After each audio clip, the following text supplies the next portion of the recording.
crise é um dos momentos mais difíceis de uma empresa? E se sim, o porquê? Ótima pergunta. Sim, crise tá nos momentos mais difíceis. O único ponto é que às vezes as pessoas acham que crise é só a crise financeira.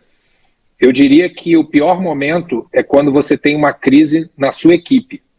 Tá? Pode até ser que as finanças estejam bem, mas quando você tem uma crise do grupo, e eu tive uma em 2009, você perde o controle de tudo, tá? Você perde o controle das finanças, você perde o controle das vendas, você perde a alegria de estar, você não sabe mais quem está contigo, quem não está contigo.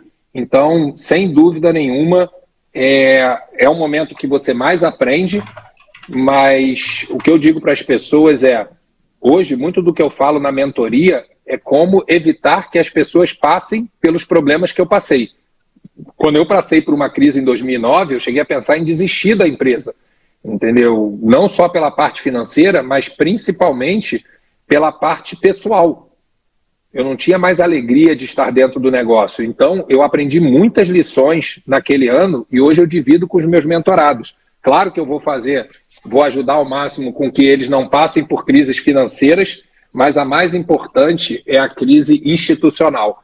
Essa aí, ela te derruba de todos os lados. E as pessoas às vezes falam para mim assim, eu estou morrendo de medo de tomar uma decisão, por isso eu não estou fazendo nada. Eu falei, parabéns, você acabou de decidir. Você acabou de tomar a pior decisão que você podia tomar. Então, as pessoas que travam por causa disso, elas precisam só entender que não tomar uma decisão é uma decisão e é a pior delas, tá? Felipe, a crise ela pode ser encarada como uma porta para uma autodescoberta, um autoconhecimento, né? À medida que o empreendedor, quando ele está numa crise, ele começa a tentar buscar soluções, né? Você acha que a crise pode trazer esse benefício de você conseguir descobrir aquilo que, se você não passasse por uma crise, você talvez não tivesse identificado? Deixa eu pegar uma caneta aqui para eu anotar mais que a outra está falhando. Você está me dando a chance de dar uma resposta que eu gostaria de dar para todo mundo, que é a seguinte: não, a crise não ensina nada para ninguém. O que ensina algo é o conhecimento. Agora, tem pessoas que só se mobilizam na dor. É só quando dá problema que a pessoa vai atrás de melhorar, de evoluir, de conhecer. Então, por isso que fica parecendo para ela que a crise ensinou muita coisa. Não, o que ensinou muita coisa foi a vontade dela de captar conhecimento. Então, para que esperar você passar por uma crise para buscar conhecimento? Busque conhecimento o tempo todo. Eu falo para as pessoas assim, muita gente fala para mim, você já quebrou? Eu falei, graças a Deus, não. Ah, então você não aprendeu. Eu falei, não, eu tenho um montão de gente ao meu redor que já quebrou. Eu aprendo também com o problema dos outros, eu aprendo com a quebração dos outros. Então, assim, essa é uma lição que me irrita muito, porque eu ouço muita gente grande falando que se você não quebrou, você nunca vai ter sucesso. Desculpa, entendeu? É que se você é uma pessoa que precisa quebrar para buscar conhecimento, tudo bem. Agora, se você aprender a ir atrás do conhecimento sem precisar quebrar, para que você precisa passar por isso, entendeu? Então, desculpa, eu discordo do que todo mundo fala, que a crise ensina. Não, a crise faz você se movimentar, alguns, né? Porque outros paralisam. Faz você buscar conhecimento. Então faz o seguinte, se motiva pelo amor. Não espera a dor, não. Vai buscar conhecimento o tempo todo. Sabe por quê? Porque não há bem que sempre dure, não há mal que nunca acabe. A vida é em ciclos. Então você hoje está aqui, amanhã você subiu, depois você caiu. Então não espera cair para buscar conhecimento. E eu digo o seguinte, quando você aprende isso, é que você tem mais sucesso. Porque quando as coisas estão boas, cara, você tá com a cabeça melhor para absorver o conhecimento, entendeu? Quando tá mal, você absorve meio que na porrada, entendeu? Para que isso? O empreendedor deve criar estratégias para tentar antecipar uma crise, entendeu? Eu acho que o empreendedor ele tem que ter estratégia a todo momento, seja para crescer, seja para antecipar crise, seja para entrar num novo projeto, ou seja até para sair de projetos. Eu acho que a estratégia, ela te dá o direcionamento. E é engraçado, muita gente me pergunta o seguinte, ao ter estratégia, você acerta o tempo todo? Não, eu cometo diversos erros. Apenas dentro da estratégia está, ao errar, corrige o rumo. Corrige o rumo. reconhece o erro, corrige o rumo. Então, assim, a estratégia, ela serve para todo o seu direcionamento. Felipe, você já citou aí que você passou por crises, né? Teve o momento da Mega, que você passou por crise, mas você teve outras crises em que você identificou que era melhor não tentar. É que assim, era tipo como se fosse uma luta ganha. Você falou, perdi. Na verdade, uma luta perdida, né? Você perdeu e às vezes a melhor saída é não tentar resolver a crise. Porque você pode piorar a sua situação, por exemplo, financeira. Você já passou por esse tipo de crise ou não? Sil, outra coisa que eu falo muito para as pessoas, muita gente olha e fala assim, caramba, tudo que você faz dá certo. Pelo contrário, muito mais dá errado do que dá certo. Só que o que dá certo é muito maior do que o que dá errado. Então, na minha trajetória, eu já tive boutique que não deu certo com a minha sogra e fechei. Eu já tive agência de turismo que não deu certo. Eu já tive clínica de fisioterapia que não deu certo. Eu já tive corretora de seguros que não deu certo. Então, assim, eu não vou deixar de tentar novos projetos por medo de errar, tá? Apenas o que eu faço é o seguinte, os meus negócios que deram certo, deram muito mais certo do que os negócios que deram errado. Até porque, dentro da minha estratégia reconhecer quando um projeto deu errado e encerrá-lo com o menor prejuízo possível. Entendeu? Mas ele existe. E quem me acompanha na trajetória conhece tudo isso.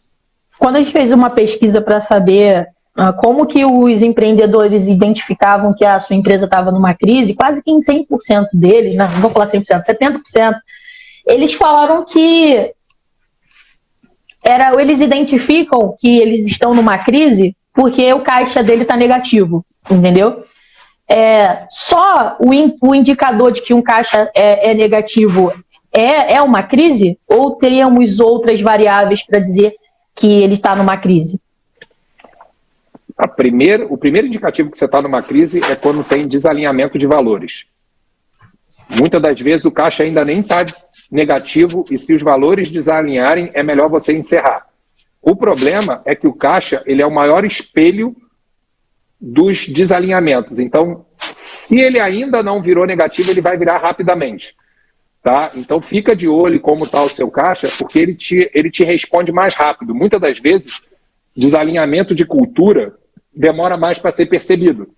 Entendeu? O caixa não. O caixa ele te mostra rapidamente. Por isso que vários negócios do que eu entrei, eu falo com meus sócios o seguinte, esse negócio ele tem que se sustentar, ele tem que gerar caixa, porque ele está me dizendo desde o início que ele está alinhado. Entendeu? Agora, mesmo estando alinhado, de uma hora para outra, desalinha e o caixa mostra rapidamente. Então, o caixa não é o único motivo que te indica a crise, só que os outros são mais difíceis de perceber. Tá? Não é tão fácil você perceber os outros. Cultura demora, comunicação demora, valores demoram, desalinhamento de sócios demora, mas esses são também indicadores de que você está entrando numa crise. Você acha que o empreendedor, né? Existem empresa, né? O empreendedor praticamente ele é sozinho, mas existem muitos empreendedores aí que têm uma equipe, né? Você acha o quanto que os empreendedores devem ouvir mais a sua equipe em um momento de crise, uma vez que, assim, até tirando lá desse grupo dessa comunidade que eu participo, essa mesma menina que teve uma crise, agora ela está crescendo, o medo dela fazer contratação é porque ela acredita que o fato dela ter entrado numa crise foi por conta de uma equipe que não era eficiente, entendeu? Então, muitos empreendedores às vezes acham que o que levou a empresa dele a entrar numa crise, né, é por falta de comprometimento ou alguma falha da equipe. Você acha que o empreendedor deve ouvir mais os seus funcionários ou não? Ele deve buscar ajuda externa? Eu acho que a culpa, no fim do dia, é sempre do empreendedor. Até mesmo se quem causou foi a equipe, foi o empreendedor que contratou essa equipe e deixou ela lá. Então, assim, sim, equipes destroem empresas, mas a culpa é do empreendedor que não estancou isso quanto antes. Então, mas ele precisa sim estar ouvindo a sua equipe. Agora, tem que tomar cuidado porque sabe que a equipe traz um viés interno. Só que por que eu digo que ele tem que ouvir? Ele tem que ouvir a equipe, ele tem que ouvir membros externos, ele tem que ouvir os clientes, ele tem que ouvir os fornecedores. Agora, ele tem que ter o discernimento de sozinho filtrar cada informação e tomar uma decisão. Porque, normalmente, as visões são totalmente contrárias. Se você conversar com seus clientes, eles vão reclamar de uma coisa, a equipe vai reclamar de outro, os fornecedores de outro. Então, você tem... Eu costumo dizer que a grande vantagem de você escutar todo mundo é que 7% da mensagem é o que vão te dizer. E 93% está no gestual, está na maneira como vão te dizer, está no que eles vão te trazer. Eu costumo falar nas mentorias e nas reuniões que eu tenho que a maior parte da mensagem que eu pego, ela é não verbal. Tá? A maior parte da mensagem que eu estou tentando capturar é a mensagem do gestual, é a mensagem do olhar, é a mensagem do sorriso, é o posicionamento dos braços, porque normalmente as pessoas conseguem mentir nas palavras, mas elas não conseguem mentir no gestual. E aí é que eu falo da importância, se possível, de ter pelo menos o híbrido, de você em algum momento ter contato com as pessoas. Como é que foi essa busca para você conseguir desenvolver esse feeling, vamos dizer assim?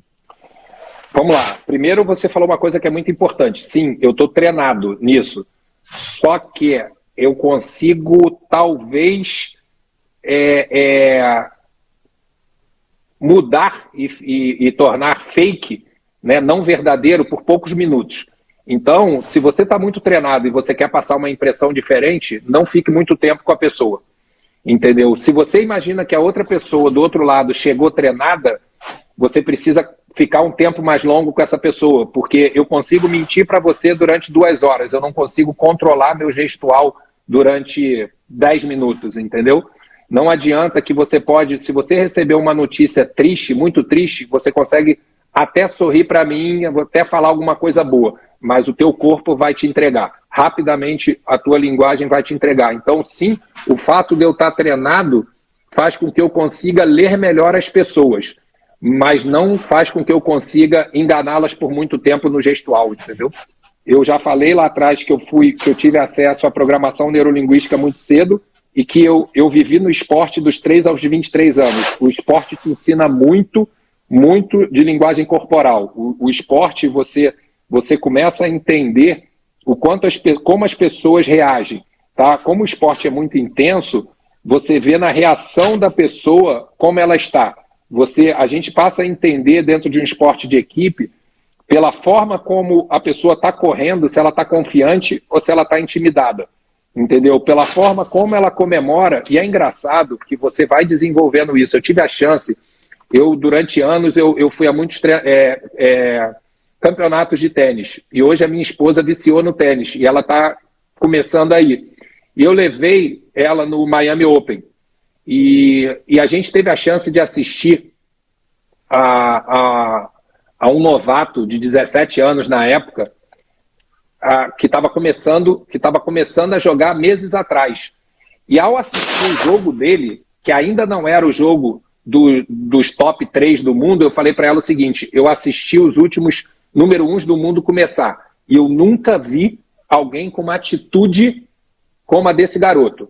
Eu nunca vi alguém com uma atitude como a desse garoto. A forma como ele reagia, e no tênis você não pode falar nem com o seu técnico. Então, assim, eles não podem se comunicar verbalmente, eles têm que se comunicar com o olhar, com o gestual. A forma como esse garoto se comunicava com o técnico dele, eu falei para ela o seguinte: tá nascendo aí o novo número 1 do mundo. Tá? Ela falou: como assim? Eu falei: eu nunca vi alguém com uma atitude tão forte quanto a dele. É mentira eu dizer que eu pensei que ele chegaria tão cedo, mas nós estamos em setembro e semana passada ele que não estava entre os 20 virou o número 1 do mundo. Entendeu? Esse tenista virou o número 1 do mundo aos 18 anos e eu pude identificar isso. Claro, o tênis dele é diferenciado, a forma como ele jogava era diferenciada, mas o gestual dele disse muito. Então o esporte, ele trabalha muito com o limite de cada um. Então também me ensinou muito. Agora, poxa, Felipe, eu não tive acesso à programação neurolinguística com 10 anos, eu não fiquei no esporte dos 3 aos 23. De que maneira eu consigo isso? Muito treinamento de inteligência emocional, muito treinamento de como as pessoas reagem, muito treinamento, e eu digo o seguinte, É importante aprender finanças, sim. É importante aprender marketing, sim. É importante aprender contabilidade, sim. Só que uma das coisas que eu defendo muito na estratégia, e por isso a gente se posiciona hoje também como alguém que muda na mentalidade, você precisa aprender a entender de pessoas. O empreendedor, ele precisa se desenvolver eternamente em ler pessoas. Felipe, quando você despertou assim que você precisava de um mentor, e isso foi no momento de crise ou não? E o quanto é importante se ter um mentor? Primeiro que eu acho que o esporte já me ensinou desde cedo a ter mentores, né? Então, o seu técnico trabalha, o bom técnico, ele é um bom mentor. Então, eu aprendi no esporte. Dentro do negócio, eu na minha vida, eu sempre tive o meu pai como o meu maior mentor. Só que meu pai não é empreendedor. Então, quando eu montei o negócio, para mim foi um grande baque ter perdido o meu mentor. Ele falou para mim, agora eu não consigo mais te ajudar, porque eu não tenho essa veia empreendedora. Então, ali já me levantou acendeu essa luz amarela. E aí, primeiro, eu fui buscar um grupo de empresários para eu poder identificar neles mentores. E não estava no momento de crise, tá? Não estava no momento de crise. Pelo contrário, é aquilo que eu falei. Eu sempre tento evitar a crise. Então, eu busco mentores, mesmo no período que está bem, para tentar evitar a crise. Quando eu contratei o Lobão, que foi presidente da Coca-Cola, foi no momento que a gente estava mais crescendo. Só que no meio do caminho veio a crise do final de 2008. Então, ele me ajudou muito na crise, mas eu contratei ele 2 anos antes da crise.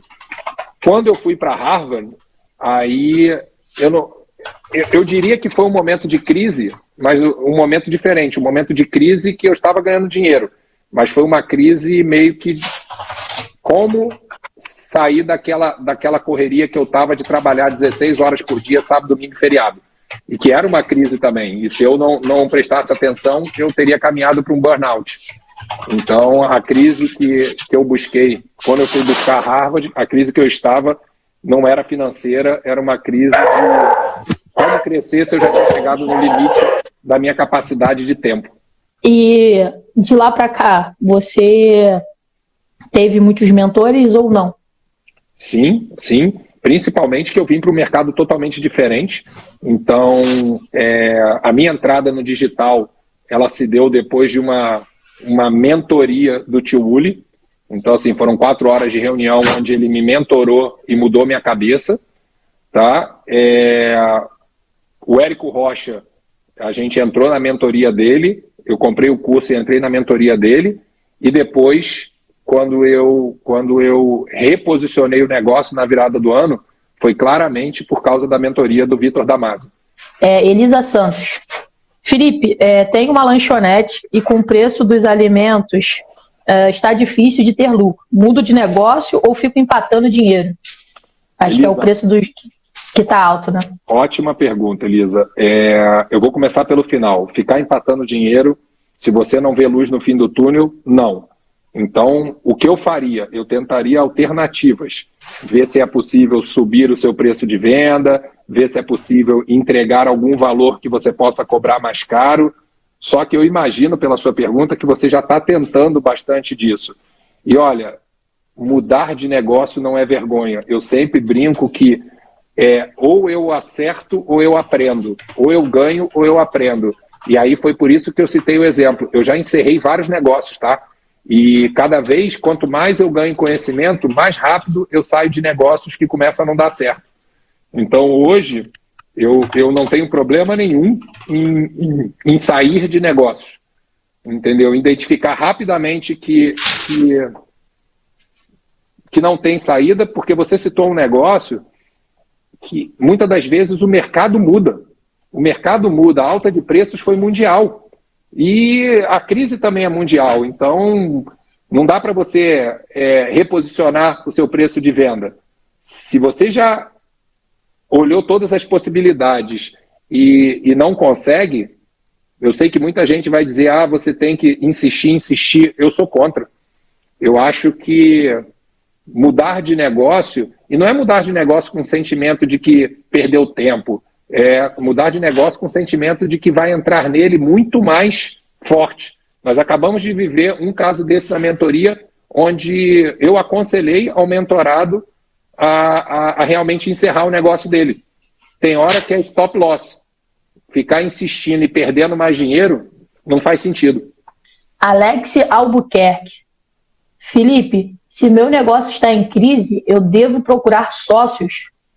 Ótima pergunta, Alex. Só se o sócio for trazer mais do que dinheiro. Se na crise você precisa de uma expertise que você não tem, trazer sócio faz sentido. Mas o sócio que geralmente as pessoas acham é trazer sócio investidor. Se o negócio está em crise, normalmente o dinheiro não resolve, tá? O maior erro das pessoas é achar que o dinheiro resolve a crise. Normalmente o que resolve a crise é a mudança de modelo de negócio. Então você vai trazer um sócio, ele vai te pressionar. Se o modelo estiver errado, ele não vai acrescentar. E eu sempre digo, e olha que hoje eu estou do outro lado, tá? Eu estou no lado que invisto em empresas para ficar sócio. Mas eu digo para as pessoas que a sociedade ela é a última alternativa. A primeira sempre é tentar mudar o modelo de negócio. A segunda é tentar captar dívida. E a terceira, sócio, quando você falar de sócio investidor. Tá? Se você falar de smart money, que é aquele cara que você, ou aquela pessoa que você traz e ele te complementa ou ela te complementa, aí passa a ser a primeira opção. Carlos Nunes. Felipe, como manter a equipe motivada durante uma crise? Sensacional, Carlos. É bem complicado. É bem complicado, principalmente quando a gente entende que a crise é financeira. Só que aí vai uma dica para crise e sem crise. Você precisa fazer contratações de pessoas que o sonho delas esteja alinhado com o seu sonho. Então, porque ninguém vive o sonho do outro ou o sonho da empresa. Se o sonho dessa pessoa estiver alinhado com o sonho da empresa, a crise afeta ela também. E ela entende que, muitas das vezes, é melhor passar por essa crise junto com a empresa. Então, a dica que eu dou é comunicação. Comunique, comunique, comunique. Entendeu? A pior coisa é você se isolar do seu time durante uma crise. Você tem que estar junto com eles. O general tem que estar junto com a tropa, principalmente em momentos de crise. Eles têm que entender que vocês estão caminhando junto. E, normalmente, nós empreendedores, nós damos um passo atrás quando vem a crise. Porque a crise também nos machuca. E essa é a pior estratégia que você pode fazer para manter a equipe motivada. Eu acredito muito em jogar aberto. Falar, errei, o negócio não está legal, precisamos reposicionar. Ou, tem uma crise no mundo, estamos todos enxergando, ainda assim eu errei por não ter me preparado melhor para passar por ela, preciso de vocês nesse momento, vou estar junto de vocês, vou estar me comunicando, mas nós vamos virar. Tem que vir com mensagens positivas. Você tem algum conselho sobre como expandir um negócio rapidamente? Eu tenho medo quando me perguntam rapidamente, né? O que é rapidamente? Nada é tão rápido, mas sim é possível acelerar. Acelerar é o seguinte, é você conseguir que a sua vantagem competitiva resolva uma dor. Se você conseguir resolver essa dor e criar um modelo de negócio que se autoalimente, que você não precisa estar botando mais dinheiro para ele crescer, esse negócio cresce muito rapidamente, porque você imagina o seguinte, o que eu ofereço resolve uma dor. Se muita gente tem essa dor, e se eu consigo crescer sem necessidade de capital, tanto capital financeiro como muito capital humano, porque você precisa treinar, esse negócio ele cresce muito rapidamente. E aí hoje a gente está vivendo isso aqui dentro. A gente tem um modelo de mentoria que é o infinito, que a gente está agregando muito mais valor do que o preço cobrado. Então esse negócio está crescendo porque as pessoas estão nos procurando para entrar. A gente está recebendo essa demanda. Então, mas não é fácil, eu não quero dizer que é fácil. Nós estamos há quase 5 anos na mentoria. Nós demoramos 4 anos para acertar um modelo onde a gente resolvesse uma dor muito latente, que a gente pudesse cobrar um bom preço, mas que ainda assim a gente entregasse muito mais valor do que o preço cobrado. E aí a gente está tendo crescimento. mas diferente do que muitos pensam, poxa, rapidamente, não foram rapidamente, foram 4 anos nos preparando para ter esse resultado rápido que nós estamos tendo agora. Felipe, fazer empréstimo para expandir os negócios da empresa, o que você acha sobre isso? Vamos lá. Eu falei que tem 3 formas de você crescer. A última é dinheiro de sócio, porque você perde o controle e tudo isso. A do meio é fazer empréstimo. A primeira é tentar se financiar com o dinheiro dos seus clientes. O que é isso? É você criar um modelo de negócio onde o dinheiro do seu cliente ele acelera o seu crescimento. Não é fácil, mas é possível. Já mentorei negócios de comida. E a pessoa falou, eu preciso ter dinheiro antes que eu preciso comprar ingrediente. Eu falei, será? Você tem clientes que gostam da sua comida? Você tem clientes fiéis? Será que se você fizer uma promoção para esse cliente de entregar 10 refeições, você não consegue que ele pague na frente? E aí você faz um preço especial e você não precisa ter o dinheiro na frente? Então é possível.